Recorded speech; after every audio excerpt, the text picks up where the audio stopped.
Time for the 49ers Rush Podcast.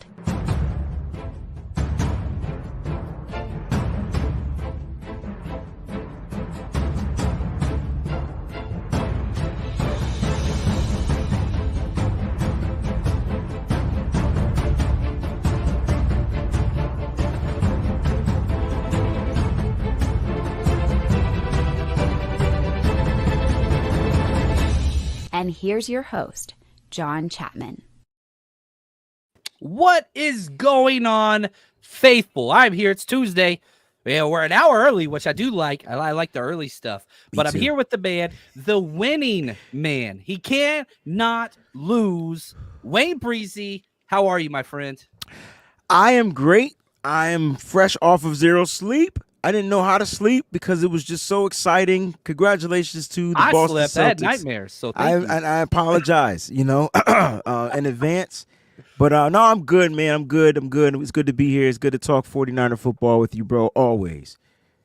Dude, I love it. And, man, we just got to say, Michigan. Championship. Yeah. UConn. Championship. Back-to-back. Celtics. Championship. The 49ers, the 49ers who did get a championship, but they made it to the Super Bowl. Pretty impressive, but they messed it up. Yeah. People were texting me, was like, yo, how is that all your teams won except for the 49ers? You're a Breezy. I've been saying it for 6 months. You know what I gave them 2 words. Can you guess those 2 words? No, I don't even want to. Even if I knew them, I wouldn't. Okay, so I won't say it then. No, say it. Say it. You got to say it. Kyle Shanahan. That's the difference. I'm telling you, that's the difference. It's nothing. Man. Listen, I love Kyle, but at the end of the day, it comes down to control, and sometimes you just gotta let the players play. I like it. And speaking of players playing, look at the man Vince. He's winning too. He says he just got married Sunday in Cancun. The missus knows John and Wayne are my 2 favorite podcasters. Thanks for all you do, gents. Man, congratulations, Mr. and Miss Mansueto. I am pretty sure I said that incorrectly. I apologize. But congrats, my friend. So today's going to be a fun show. I'm excited about today. We got a couple things. One, training camp dates are announced. They just came out, so we know how long we have to relax and whenever things are going to get crazy. On top of that, the whole premise of today's first half of the show is how are the 49ers better or worse compared to last season, 2023 49ers versus the 2024 49ers. Then we're going to wrap up, as we do during the offseason, breaking down NFC West rankings. We've got linebackers, and we've got special teams. We got to fit special teams in there. So that's what we're going to end the show with. But Wayne, talk to us about these training camps. We got the rookie report date and we got the vet report date. What do you think? How we feel about this?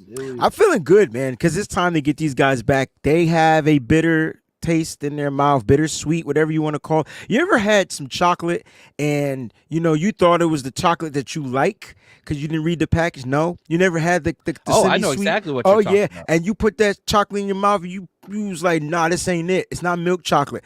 That's what they feel like. I think they got the wrong chocolate from losing that Super Bowl. So they're gonna come out on fire. You got a lot of young players. You got a lot of rookies that are looking to make their name right here in camp. July 16th is going to be a great date. That's when those rookies report. Can't wait to see what Malik Mustafa does, as well as Isaac Guerrero on the offensive side. We got the 2 wide receivers. Oh, man, the offensive linemen. I feel like Dominic Pooney is already being scratched in as a starter. I'm loving what I'm hearing. No slight to anybody already on the roster, but the rookies get to set it off.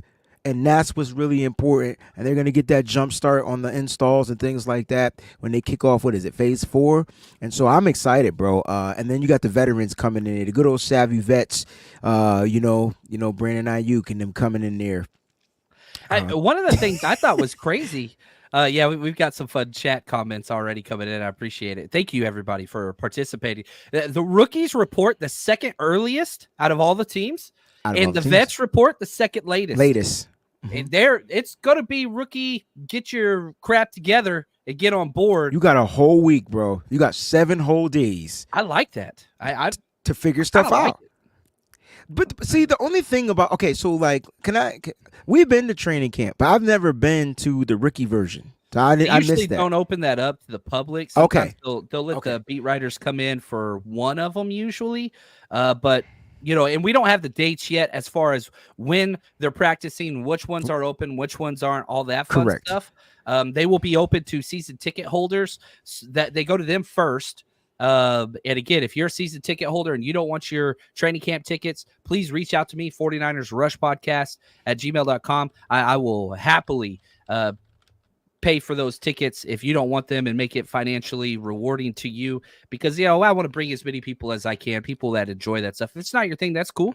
I want to get in on that, man. Let's send people to training camp. I won't be able to attend this year, so let's send some people out there, and so they can enjoy and get the experience of the loudspeakers and the hot ass sun. It's hot. I think that I remember you came out the hottest week, bro. I didn't know. Nobody gave me the info on how California worked with the sun. I came up there half baked. That's what's up, man. That is awesome. So yeah, I'm excited about training camp. I really, really am. And so we're sitting here looking. I mean, it's the 18th now. We got 1 month. That's 30 it. Days. That's it. It's going to go quick. And then it's, it's back to the grind, which we're excited about. That's what we want. That's what we do. So let's talk. Let's back up. Let's talk 2023 49ers versus 2024 49ers. Coaching, depth, starters, whatever it is that you think makes them better and worse. We're going to kind of volley back and forth, good and bad. We're going to start with you. What is a way that the 49ers will start positive, are better in 2024 than they were last year? I mean, I think you got to start with it's going to always be the coaching for me, like every year, right? Because we're going to lose coaches every single season, and the question is, how are we going to replenish them? Not necessarily replace the coach, but replenish the people that we need to get what we need to get, right? How do we keep that up? I felt like the Niners defense, although it didn't take a dip in production, right? It was a little bit worse than what it was the prior year with DeMeco Ryans here in the year under Steve Wilkes. So Nick Sorensen, guy that's been in the building, it automatically seems like a plus to me. And John, I don't think anybody watches pressers more than you.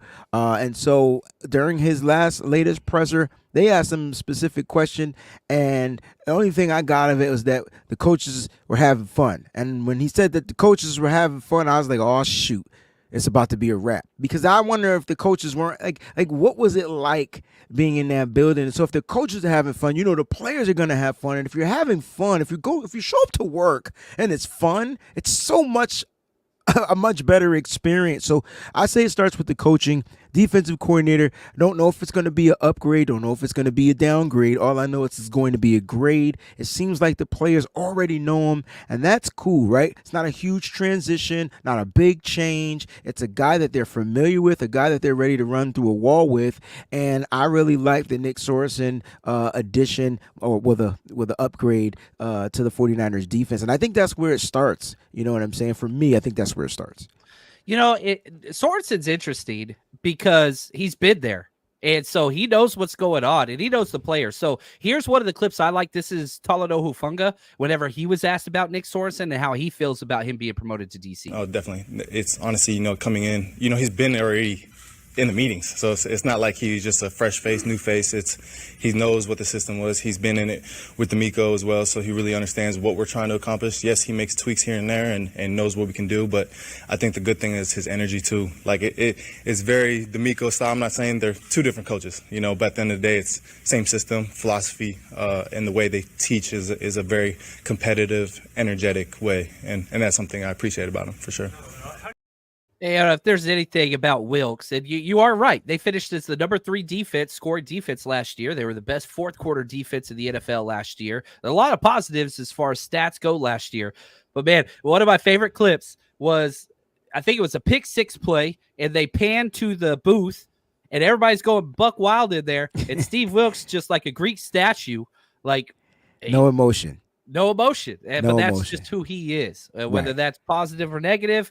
For Hufanga and a lot of the players, the energy returning is a big deal. And so the coaching, you lost one of the Kubiaks. You lost, a handful of other guys, Adam Peters, all that stuff.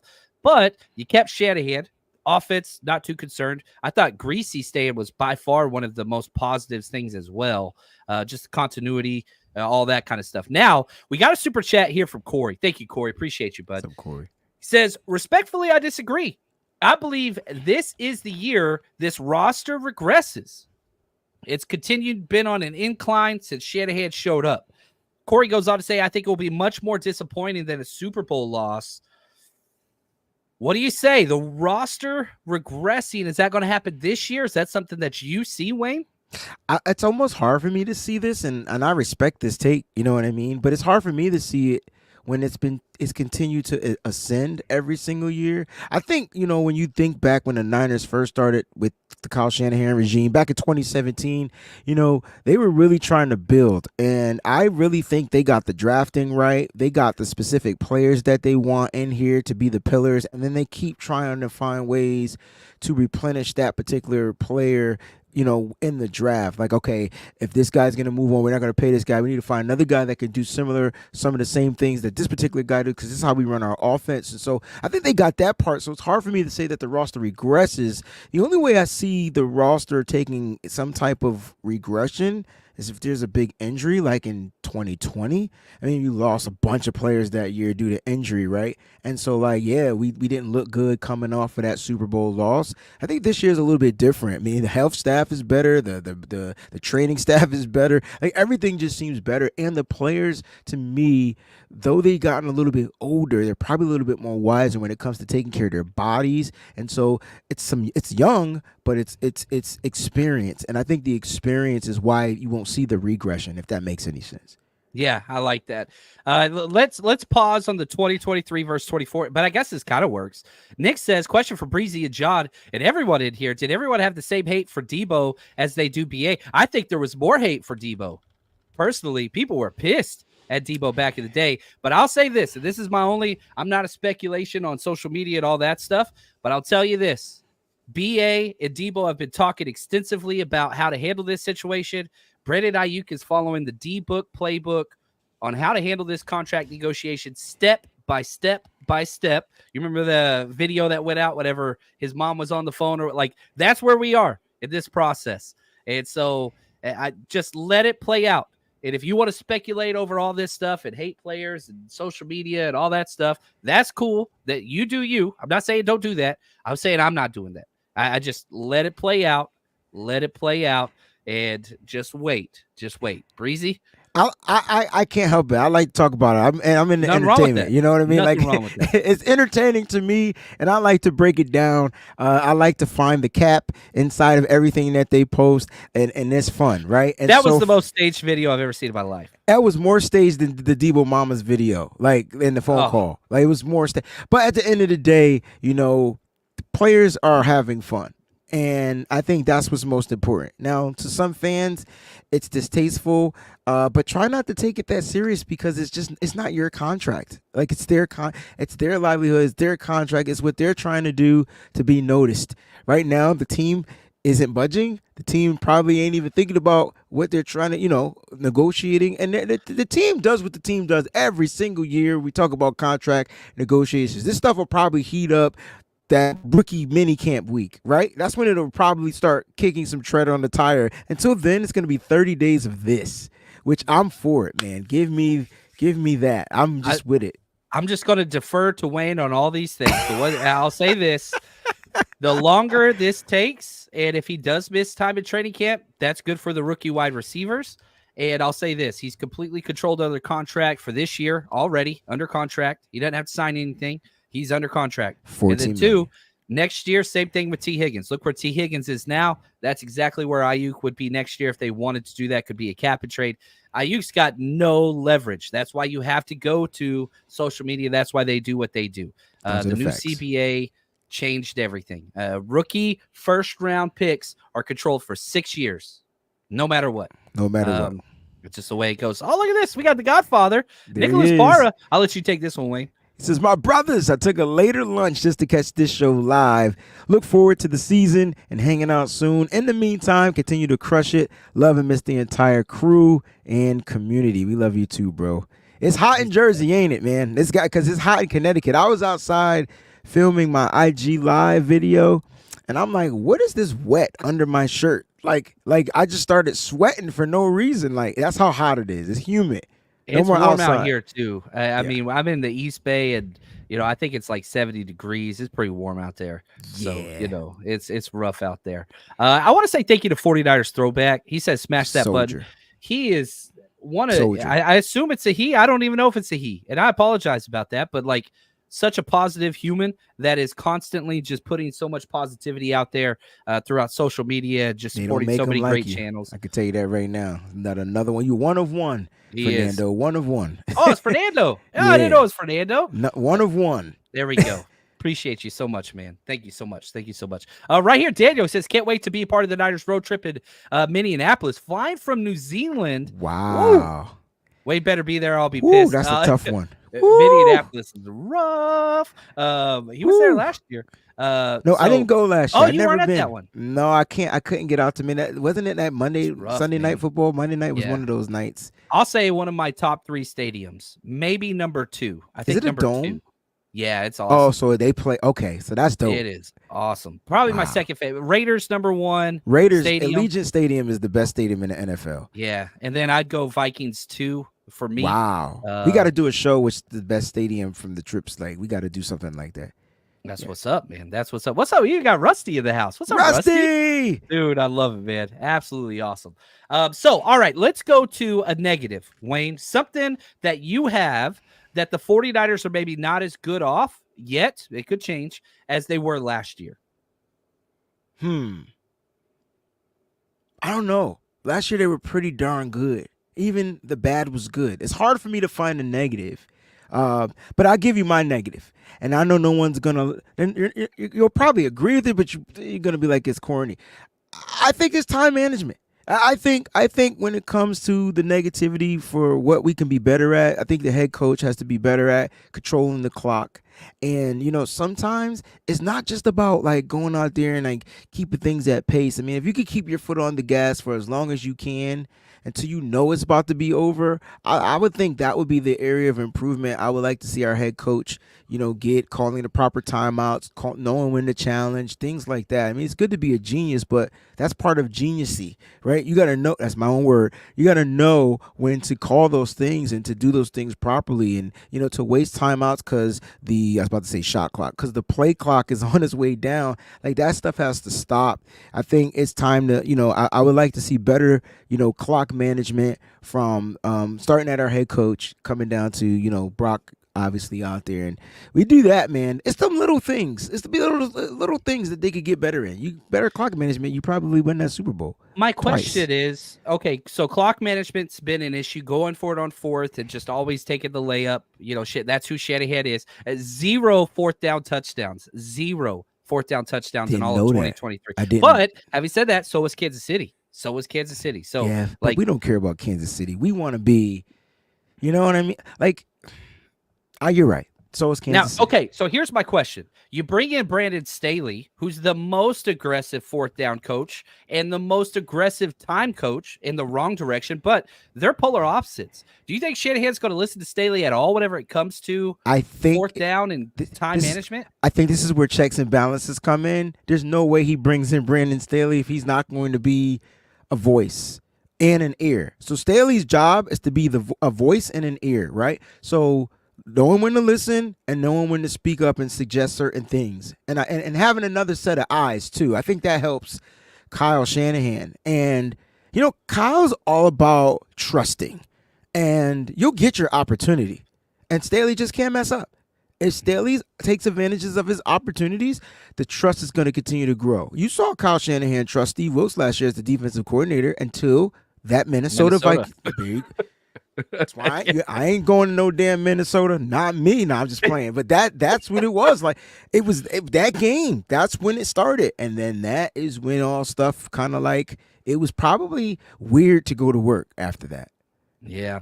Now let's stick with some of the Brandon Staley, who was responsible, one of the guys for bringing in Leonard Floyd. I think one of the areas that I'm concerned about that the 2024 49ers are worse than the 2023 49ers is defensive end. Our starters are better. And so I'm taking Bowman. I'm taking Nick Bosa, and I'm taking Leonard Floyd. That's a better starting group. Yeah. I'm so concerned about the depth. And Thomas says, hopefully Floyd doesn't run out of gas. That's my concern. So, Wade, how do you feel about this defensive end group outside of our starters, Drake Jackson, Robert Beal, Yetur Gross-Matos, compared to what we had last year. Yeah, well, I mean, even last year they weren't great, and so you brought in a younger guy, and you took Gross-Matos. You got Drake Jackson that's going to be coming off of an injury. You're hoping he develops into that player that you drafted in the second round, and then you got Robert Beal Jr., who you got in the fifth round last year, and he can be a speed guy off the edge. You could see some specific packages where he's out there, finding ways to get pressure. I understand why you would be worried there, and it's fair, right? Because these guys that I just mentioned, for one, you're bringing in another new guy, that's Gross-Matos, and then you got these other two young guys that just haven't played enough football yet to have proven anything. But then when you go back to last year, I mean, we didn't really know what we were getting from Cleveland Farrell. You didn't know what you were getting from these other guys that we had out there. We thought Drake Jackson was going to be the man, and then he got injured. And so at least you're getting him back, hopefully coming off of his injury. And then there was some upside with Robert Beal Jr. So look, I understand why that could be an area of concern. I get we don't need Leonard Floyd running out of gas, but I think the 49ers got better at depth overall because there's different elements, right? Now, who's going to be the guy out there setting the edge? We're going to have to find out. We just haven't seen him play. I'm all for saying that it starts with the defensive coordinator, right? And what he's allowing his guys to do. The reason why those guys were probably hindered even last year was just for the simple fact that they just weren't allowed to attack and play the way they play. I think it's going to be a little bit different this year. And so hopefully it's better than what it was last year. I love it, man. The chat is gold. What's up? We got Mose. What up, Mose? We got man Luke Luda in the house. Appreciate you. And I like this. He says, play the healthy players you have. Using guys like Mitchell and Kyle Juszczyk more. So, is Bosa going to be out there 95% of plays like he was down the stretch? Is Christian McCaffrey playing 100% of downs all the time? Is there going to be more of a rotation? Because now I'll go back to one of the positives that I have. One of the things that the 2024 49ers are better at than they were last year, depth. They have established depth almost everywhere. I think there's two key positions, perhaps, where you could say not so much, but wide receiver, corner, interior offensive line, safety, quarterback, running back. The depth has been established. Will the rotation, Wayne, actually be a rotation? Or do you just stay with your studs 100% and Christian McCaffrey's playing every damn snap? Yeah, man, that's where it gets tough, right? Because, you don't it's not about does everybody know why Christian McCaffrey is out there on the football field all the time? It's not just because of him being overutilized. It's because of the way that the defenses are going to have to find a way to counter what he's able to do out there on the football field. If Elijah Mitchell him being out there changes everything. Thank you. If Elijah Mitchell is fully healthy, he gives that same type of element. It's different. They game plan for him differently. But I think Kyle Shanahan knows I can use Elijah Mitchell almost identical to the way that I can use Christian McCaffrey. And you can get back to that outside zone running because that's what Elijah Mitchell is faster in, right? He's a 4-3 guy. You get to the outside, you use Christian McCaffrey. So, yeah, I think you see that. I know a lot of people want to see Jordan Mason and whatever like that. I think it comes down to what Kyle Shanahan is trying to make the defenses have to try to figure out what we're doing. Because if you just say we put out two running backs, right? And it's Kyle Juszczyk and Christian McCaffrey. I mean, kind of the defense knows what's about to happen, right? Let's say you put out Elijah Mitchell and Christian McCaffrey with Debo out there. Let's say you rotate Debo to the backfield, you run them running backs out, split out. The defenses would go berserk. They really won't know what to do. Who is Brock getting the ball to? They can run it out of the backfield. They can throw it. They can do a quick screen. They can do a flat pass. There's so many different options. That's Kyle Shanahan.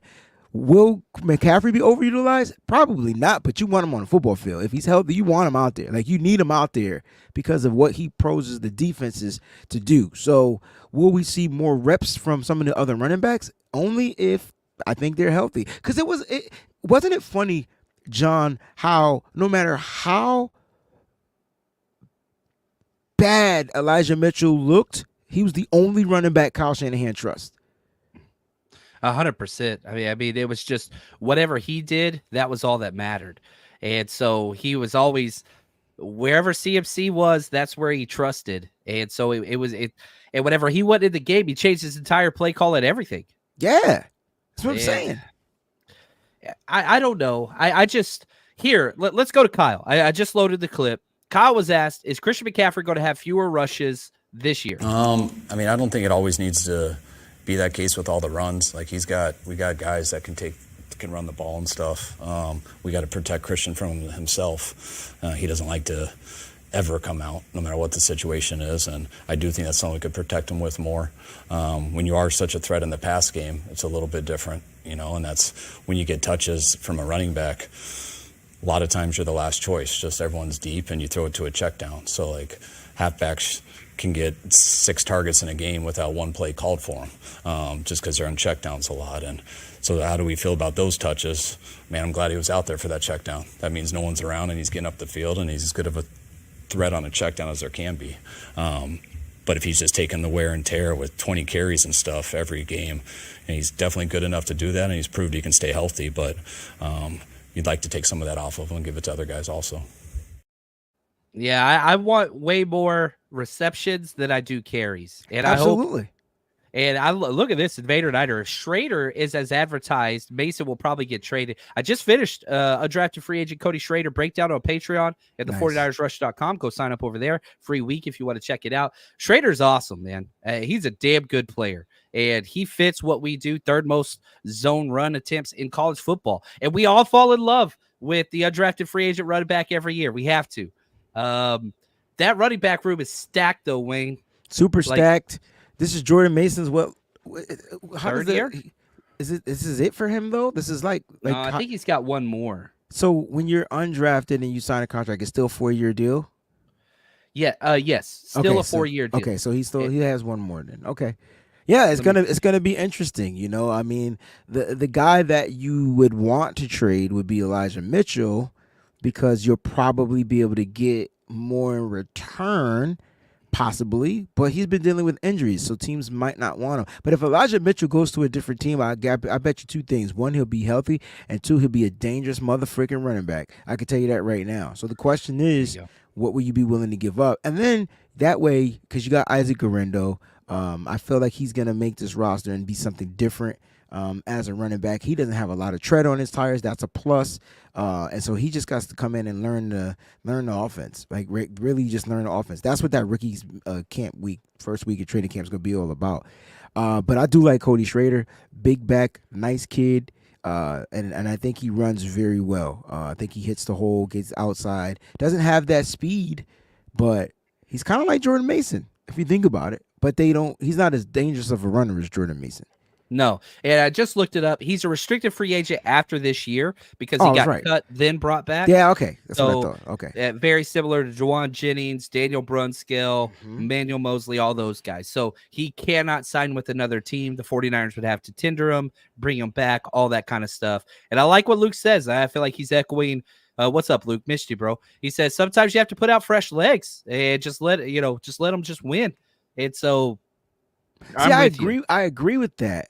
Right, but again, it comes down to that's only if you're choosing to run the ball. If you put in a different running back, it changes up. If you put in Jordan Mason, they're most likely not going to pass to Jordan Mason, right? So like you have to make sure you have if you're taking Christian McCaffrey out and you're putting Elijah Mitchell, then you still need to pose the threat of the pass. If you put in Jordan Mason, and I'm not saying Jordan Mason can't catch, but that's not what he's utilized for. And I think his pass protection is a little suspect still too. So I agree with the takes. Got to give these guys fresh legs. My thing is just don't run them. Like I don't know. We'll see what happens. I like it. Rusty says, who'd take Mason and work him? You need an injury, something. Tennessee just makes the most sense to me. Like, if he goes to Tennessee and you put him in that Derrick Henry role, I know their offense has changed and all that stuff, but the way their line is built, that's just like a perfect pairing in my that would be a perfect compliment too to Tajay Spears. And I don't know who they got Pollard. Yeah, Tony Pollard. So perfect compliment to that too, right? Like, because those are different types of running backs. Yeah, there we go. There we go. Right here, Vader. Everybody knows it's a run of Mason's in, and they still can't stop him. Still can't stop They him. can't. He's a beast. Alberto, what's up? Good morning, fan. Appreciate you guys. But I do agree Mitchell is gone this season. This is his last year too. Or he walks. Yeah. Like that's all there is to it. And I'm sure he wants a chance to play somewhere. And look at this. Shout out to all the people giving out the Celtics love. I'm going to let you read this one because I can't. I don't want to cry. Well, at least he said sorry. Wait, Breezy, congratulations on the Celtics championship again. Sorry, John. Mavs didn't have it. Hopefully the Niners win it, so we're all happy. Yeah. We'll get there. We'll get there. We'll get there. All right, let's talk about this. Can we talk about we already did the wide receiver room rankings for the NFC West, but is there a better wide receiver group in the NFL than the 49ers? Like, is there anybody? Hey, there's some great rooms out there. There's some great rooms out there. I'm not gonna front. I kind of like that Chicago Bears room. It's incredible. And what the addition of Roman Dunze will be able to do to take the top off the defense for them, then they could use DJ Moore underneath, and they can have Keenan Allen just working the slot. Like, that's crazy to me. They got Dante Pettis on their roster still too, and he's the one that sneaky catches touchdown passes. Only against the 49ers though. Yeah. Dude, they still got Simba. You remember Simba Webster? I do remember Simba. Remember, they got Simba over there. That should have been our special teams guy. I wish. And for some reason, we just didn't do it. So their top three, the Bears, DJ Moore, Keenan Allen, Roma Dunze, whatever order, that's incredible. And I would take that three maybe over our three. But the problem with the 49ers, and I think this is the best problem, and I think one of the best things about the 2024 49ers, you kept all of your big three. All of them. So far, right now, they're all under contract. We'll see. Things could change. I don't think that they will, but then you add a first-round wide receiver in Ricky Pearsall. Then you add a fourth-rounder in Jacob Cowing. That's the thing. Would you rather have Dante Pettis or Ricky Pearsall? That's the difference between the Bears and the 49ers. The depth there. I know we would say we'd rather have Ricky Pearsall, but if you ask the regular person, like Dante Pettis ain't it, bro. I agree. They might say, "Hey, zero man, guaranteed money. He's on a vet minimum deal. He's a vet. Like that's what people might say. He's a veteran in the NFL. Whereas Pearsall's a rookie. They don't really know what he's going to be. But we know what Pearsall's going to be in this offense. Yeah, there's some good teams out there. Like you look at Miami, Tyreek Hill, Jalen Waddle, Odell Beckham Jr. They got River still. I forgot he's still OBJ. working over there. Braxton Berrios, like they've got some studs, but I'm sorry. I'm taking. I don't think Odell's Odell anymore. No, but there's a possibility he has some type of resurrected life. I mean, he was benched last year in Baltimore. Like he wasn't even in 4 wide receiver sets. Yeah, we'll see down what the happens. Stretch. It's Miami. Things change with when you're having fun with Mike McDaniels. Yeah, there we go. Philly, they got A.J. Brown, Devontae Smith, Paris Campbell. That's about where they're at. The depth just isn't there. And so trying to find these teams with a lot of depth is an issue. And that's where the Niners win, like you said. Like when you look at what they added to their depth, even though they're young pieces, they're prominent. Like I feel like they're prominent. And even if you took a guy like Ronnie Bell and you threw him into your depth as your 6th wide receiver, or the Danny Gray or whatever, we know about these guys, but like you can arguably say that they're still deep compared to these other teams. Yeah. Now, and I want to put this out there, not to be negative, okay? Not to be negative. All the hype right now is on Ricky Pearsall, who lit up training camp, who lit up mini camp, all OTAs, whatever else. And rightfully so. The one thing I will say is, try your hard, like enjoy that. That's awesome. But he was wearing a blue non-contact jersey the entire time. They didn't want him going through contact or whatever else. That was his biggest issue or his biggest flaw in college tape, running routes through physical contact. So I'm just saying, I hope that could continue. And I think through a year, they'll develop that.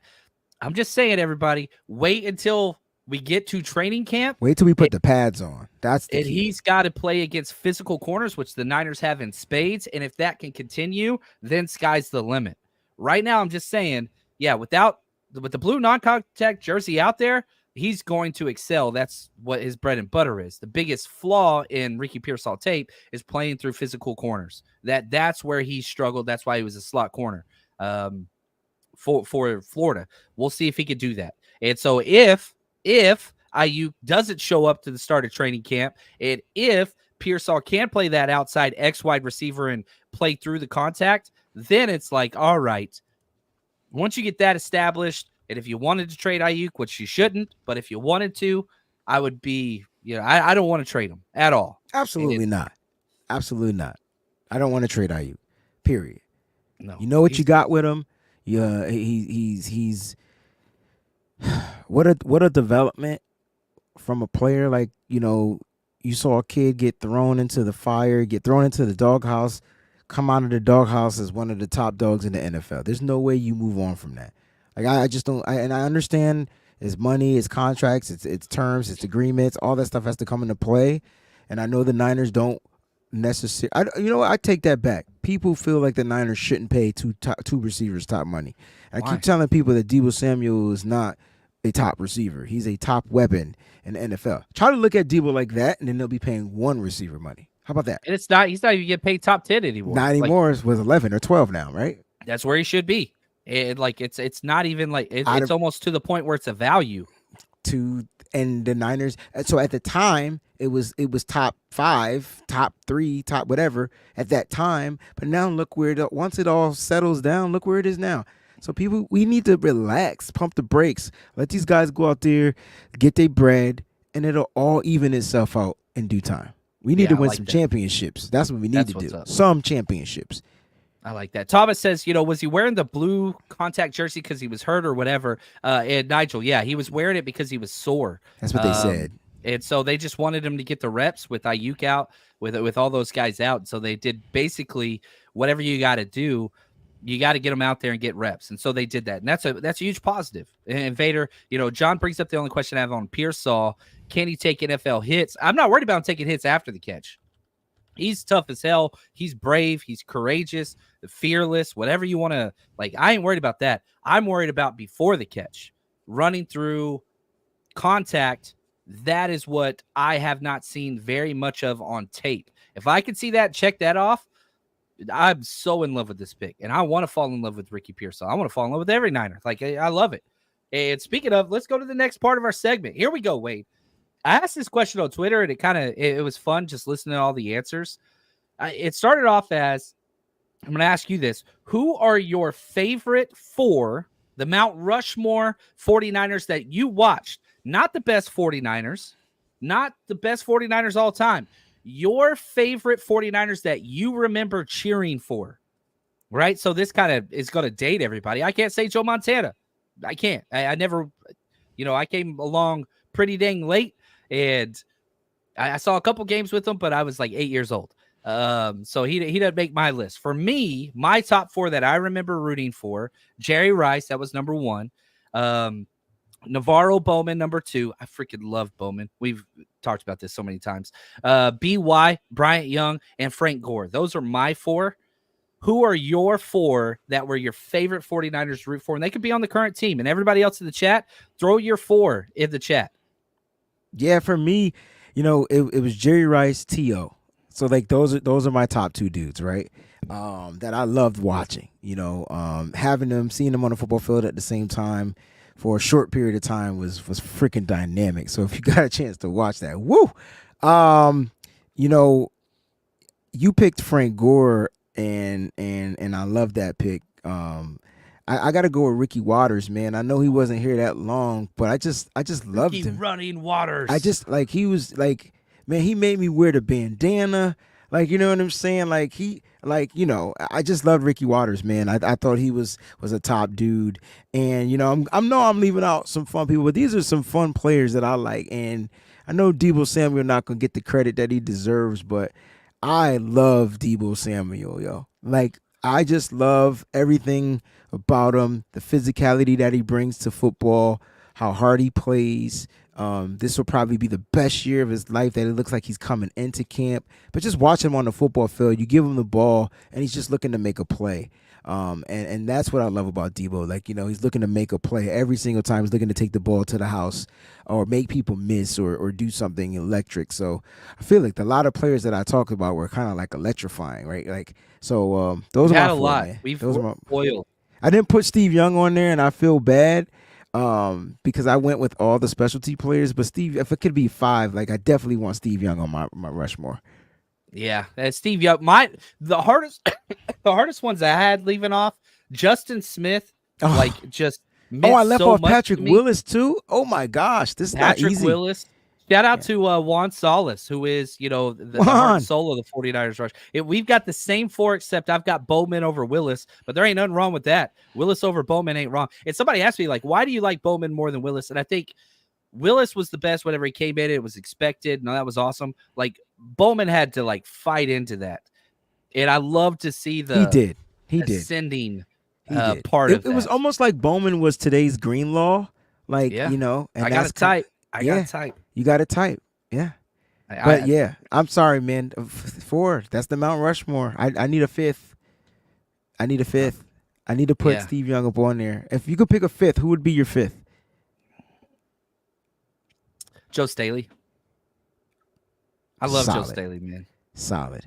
He's never going to make the Hall of Fame. They're never going to retire his number. I mean, but you're talking about a 49er start to finish, culture setter, amazing person, the most consistent. I freaking love that dude, man. Solid. And he still is awesome. And one of my biggest goals this year is to get Joe Staley to a Rush road trip party. Like that's up there. That's my number 1. I haven't got to hang out with Joe yet, so I'm a little jealous of the UK faithful. Well, group. didn't we meet Joe? Didn't I meet Joe? You get may on have. the elevator. Remember? You was shotgunning beers. Yeah, I probably should tell shotgunning this the story. joints. Oh, well, hey man, listen. Remember, I couldn't shotgun. I had this big, whatever I was. I couldn't shotgun that. They wouldn't let me on the elevator, so I had to wait. I had my starter jacket on, and I had like three cold boys in that bad boy. John is the man at the stadium. I'll tell you that right now. You got to follow balling on John. a budget. Yeah, but we're waiting in line to go up the elevator at Levi's to get to the seats. Really, we had good seats that day. And Joe Staley, they made Joe Staley shotgun his beers before they let him on the elevator. He could not get on that elevator. Shout out to the crew we at probably Levi. shouldn't tell that story. Hopefully that's not causing any issues. Man, he'll probably come up here and be like, yo, I'll shotgun it again if I have to get up on that elevator. He wasn't walking up them steps. No, I love it. Bose, my man. He says Rice, Primetime, solid, Peaw, Willis. Prime time. Dang. Mark. Here we go. Montana Clark, Roger Craig, and Rice. Golly. Excellent. That's the cool thing is like if you were a member of some team, you all have the same answers. Keena Turner. What's up, McNice? Tom Rathman. Phil, my man. I'm curious, Phil, if you're still in here. Who's your favorite 49er fullback? William Floyd. Yep, that was just me. Number 40. Kyle Juszczyk's better though. I didn't care who was better. I said who was your favorite. Like that. Like 40. I wore 40. I wore 40 that's why I wore 40 in high school. Yeah, because of Floyd. They used to call me 40. Polo man. Staples. Fred going to be on my list eventually. Oh my God, how did I leave Fred off? That was an impossible list. It's hard, man. It's hard stuff. I know I'm gonna get shits for taking Debo, but there's something about. First of all, we share the same birthday. Second of all, something about this kid that I don't know that just screams me inside of him when he's out there. Like I just love that about him. Dude. No shade to anybody that I didn't pick because I love all these players, but something about Debo. Shout out to my man Phil. Rice, Lott, Willis, Montana. Oh, that's the mecca of 49er football right there. He got 2 guys that will knock you out. Yeah, there we go. I freaking love it, man. That's the thing. There's just so many. There's so many people that we could talk about. Freaking love this, man. It's just fun looking back. It's fun looking back. That's all I got to say. All right, works. Let's do this. Here we go. Let's get to our rankings. Let's jump. Let's pivot now. We're doing our NFC West kind of series where we go through and we rank these positions. Today we got linebackers. And we've got special teams going just kickers and punters. It's pretty hard to evaluate all those other things. So we'll go alphabetically the same way that we have, where we'll go through all 4 divisional NFC West teams, the linebacker groups, who their starters are, kind of what they do, all that kind of stuff. So let's look at just the starters. Okay, let's start with Arizona. Kaiser White and Mac Wilson Sr. They have not awful. Their backups, Chris Barnes, Owen Popoa. You remember him out of Auburn last year. We both liked him pre-draft. He hasn't really taken that step yet. And Marcus Bailey is kind of their young developmental linebacker. But this is something new for Jonathan Gannon. Whenever he was with the Eagles, didn't really put a lot in linebacker. Still there, not putting a lot of resources in linebacker. What do you think of Arizona's linebacking core? It's tough. It's tough talking linebackers unless you have like a super stud that stands out. They don't have any super studs. They might have a decent linebacking core, but it's hard, especially when you're comparing them to me, the standard. You know. Yeah, this is probably the biggest gap between number 1 and any other group. You ain't never lied, bro. Like this is gonna be tough. And that's one of the things, because we could sit here and say, spoiler alert, it's the 49ers. But whenever you go through these rooms and you listen and list, it becomes apparent. And it just shows you, all right, this is kind of where we're at. Okay, so let's go to the next team. Let's go to the Rams. And I'm just gonna be honest here. I'm just gonna give the names. Their starters are Ernest Jones and Christian Roseboom. Those are their starters. I like Ernest Jones though. Troy Reader, Jake Humel, and then they got 2 undrafted free agents, Eli Neal and Omar Spites. Spates. Spites? Spite. Is it Spates? Spates? Like Spates. Spates I think it's better. Spates. Speight's. Tell me what you think about the Rams linebacker group. I think they're better than Arizona's linebacking crew. Okay. This sucks for Arizona, yo. Like you mentioned Arizona, and then the next thing you talk about the Rams, and then Arizona's at the bottom. Like for every position, it's just crazy. It is, and I constantly go back to this. Okay, why does Shanahan have the upper hand over the Rams? This right here, the 49ers invest so much in the linebacker position, and the Rams do not. What does Kyle Shanahan take advantage of? And the offensive scheming more than any other position. Bro. The middle of the field. Jake Hummel was starting last year against the 49ers, and Shanahan put that dude in a blender. Yeah, that's what you do. It's hard, right? Because Shanahan realizes, oh, snap, I have the best linebackers in the NFL. And no one's even a second close. Now, there are some great linebackers in the NFL, but we're talking about the NFC West. And so... Seattle might be second. Might be. They might be. The one team that was close to the 49ers at the linebacker room was Baltimore. But they lost Queen, so he's gone. They lost Queen. They lost their He's a Steeler now. Yeah, so there you go. Now let's go to the 49ers for sticking alphabetical order. Fred Warner, Dre Greenlaw. Now, I understand Dre Greenlaw is not going to be back until later in the year. They go sign Devondre Campbell. They've got DFF. They've got D. Winters, who was a draft pick, Jalen Graham. They 7th-round pick Tatum Bethune, Curtis Robinson, Ezekiel Turner. The depth is there for sure. But just starting at Greenlaw and Fred Warner, I mean, it's kind of hard. You said that Baltimore was the closest number 1 and 2 with Roquan Smith and Patrick Queen. Like, yeah, it was them. It was neck and neck pretty much last season, and even the Niners found a way to stand up on finish out on top at the linebacking core. So they lost one. If you want to say that Greenlaw's was kind of lost, I think people are sleeping on the Devondre Campbell signing. This guy was an all-pro linebacker.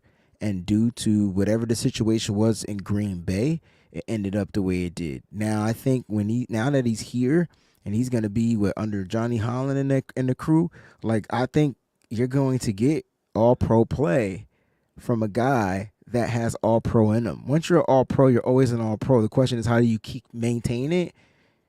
we'll see what happens, man. It's gonna be dope. And then Greenlaw's gonna come back. Like, I want my spot back. So the competition's gonna be crazy, bro. This could be signing Devondre Campbell can be one of the greatest gifts in the world. Just gotta let it play out. Yeah, I'm curious, man. Once Greenlaw gets back, that's gotta let it play out, because now your depth got better, right? And so you don't have to. You can ease Greenlaw back in. You don't gotta rush him back in, right? And so, like, the key is to have Greenlaw for the playoffs. Right. Greenlaw's like the Porzingis of the 49ers. Why you gotta? We've been cordial this whole time. What I say? We've been cordial. Why you bringing that dude is worse than Jerick McKinnon to me? Don't, Wayne. I don't think you understood the correlation of what I was talking about. I'm seeing red right now. Say less. My bad. My bad. Nothing but love. Ah, man. How early is too early to open a beer? I'm just saying. Lord. All I meant was that he's the unicorn of the Niners, right? Ooh, got me hot. All right, put my fan on over here. I got mine going, dog. I can't. Oh, we're gonna have to go to a commercial break right here. Good Lord. All right. Join the 49ers Rush, man. Sign up for all these dates. All right. Last group, Seattle Seahawks. They go get Jerome Baker, probably one of my favorite unheralded linebackers. Terrell Dotson. Their backups, 4th round pick Tyrese Knight. They got John Rottingham, 2 undrafted free agents, Easton Gibbs, Devin Richardson. Depth is a major issue here for Seattle. Major issue. Again, like, it's tough. It's maybe the Rams are better than Seattle, but I like the Jerome Baker edition. Like, that to me stands out. Now, if they can maintain health and longevity, they're number 2 to me. Okay. So let's do this before we rank 1 through 4. Who are your top 3 players? Regardless of team, 1, 2, 3. Who is the best linebacker, second best linebacker, third best linebacker in this division? My third is tough. I'm sorry. My third is tough. But it's Fred Warner, Dre Greenlaw, and I'm toggling between Baker and Ernest Brown. Like, those are the 2 guys that I'm toggling with. I'm going to go with Ernest Brown. See, there were 3 guys I was fighting between. Yeah, obviously, number 1, Warner. That's clear and obvious. Number 2, Greenlaw. Clear and obvious. Huge gap. The 3 I was fighting for was Jerome Baker, Ernest Brown, and Devondre Campbell. Yeah, I knew. Right. I think Campbell could be the 3rd best linebacker in this entire division. So going back to what I originally said about the Niners, don't sleep on the addition of Devondre Campbell. I feel like it's an unslept on signing. Just watch. Yeah, so I would say Jerome Baker was my 3, but almost it was Jerome Baker, Devondre Campbell, Ernest Jones. Those were how I did it. So, okay, who's the worst? Let's start. Well, we know 49ers are first, so we'll do that, right? I think Arizona's the worst. You think Arizona's the worst? I have Arizona 3. You got the Rams the worst? I have the Rams the worst, just because there's no depth. I don't think Troy Reader's all right, but I don't think Jake Hummel is an NFL player. I don't think the 2 undrafted free agents, maybe somebody could pop there, but no depth. I don't know. I could dig it. You know what? And I understand it. All right, I can agree with you on that. I could go with. No. You stick to I still got Arizona the worst. I got the Rams the 3rd worst. And Seattle, I got Seattle 2nd. Even though they have lacking in depth too, but it's a little bit better. But they got a 4th round pick sitting there. You get what I'm saying? Yeah, right. That's the depth is always such a big deal to me. And everybody always talks about your top 10 players, your top 5 wide receivers, top whatever. Depth matters in the NFL. 100%. And that's the thing that I think the Niners are figuring out, right? It's not just about having depth, it's about having the right depth. And when they asked about the roster kind of regressing, you're missing a key piece to the defense. Dre Greenlaw being out is huge. But they filled it in, I think, with the right depth. They didn't just go out and get any linebacker. They went and got a former all-pro linebacker that is can do some of the things that Greenlaw, while you see the development of the rookies that they drafted a year ago, and D. Winters, right, who I think will be the weak side linebacker, and Devondre Campbell would be the strong side linebacker. And then I think when we come in with the nickel position, I think you move Campbell to the weak side, and then you bring in your nickel back. So like the Niners' depth is ridiculous, and it's good, right? It's good. It's been good consistently in the NFL, and I think that's what's most important. Yeah, and man, if you get one of those young pups, just Jalen one, Graham, D. Winters, just Tatum a bite, like right, just one of them, it's a win. I don't want DFF out there. I know he will be out there early. It's you think gonna so? happen. His contract's 100% guaranteed. So that means he's gonna play. He's on their special teams wise, but they've always gone to DFF. Like I don't know. I want somebody to. I like DFF as a special teamer, and I like him as a backup linebacker. I just would rather D. Winters. Rather anybody. It just fit the position too, because when you look at DFF, he was a former safety, and then he came up to play linebacker. You know what I'm saying? So you look at that, you know, not everybody can make that transition. You know, they tried that with Marcel Harris, didn't work. They tried that with Eric Reed, didn't work.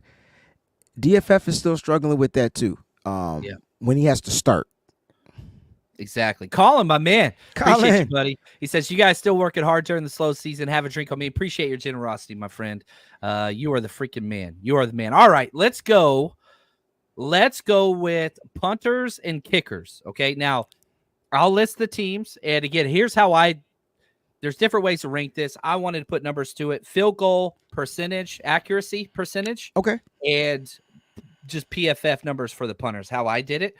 So we'll start with Arizona. Their kicker is 19th, and their punter was 18th last year. Okay, I'll just list all the teams, and you go through and rank them.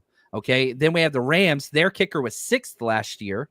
No, their kicker was a 6th-round pick this year. Sorry, my notes are wrong. So they got a rookie kicker. They spent the 6th round. Their punter was 11th, Ethan Evans. The 49ers, Jake Moody was 20th on kicking accuracy last year on field goals. Mitch Wisnowski was 12th PFF. And then you've got Seattle. Their kicker, Jason Myers, 22nd. Michael Dixon, their punter, was 4th. Talk me through these. That's crazy, right? You would think that Myers would have finished higher because of being a veteran. And you know, a lot of kickers in the NFL kicked almost 80%. I mean, I think that's why the lower ranking tiers for the kickers, you know, you had to be like dang near 100% to get in the top 10 of the kickers. In my opinion, I'm not looking at the data, but it's just what I'm thinking. Right? Because who was the best kicker last year? It had to be the kid from Dallas, right? And so then, I think he was number 1. Right, but it's crazy because Justin Tucker probably was top 10. Let's see here. If we're just looking at let's stick with what I'm pulling percentage, it up now. Right?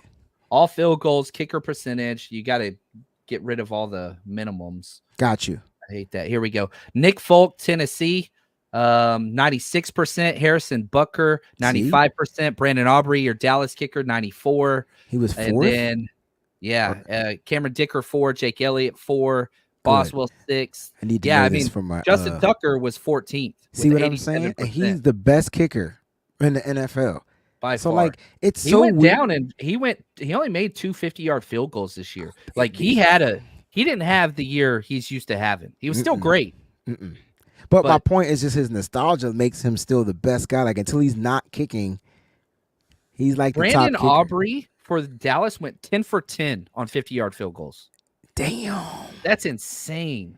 Yeah, that's the guy I'm drafting in fantasy football. All right, so check this out. Jake Moody went 5 for 6 on 50-yarders. That's amazing. I'm still he struggled on the 40 short ones. Yep. Now listen, I don't want 49ers attempting many field goals, but if I had to rank these guys going based off of like, let's say I didn't know these rankings.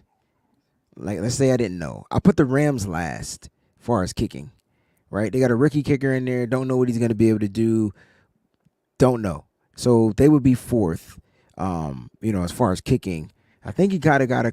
I feel like Jake Moody is kind of.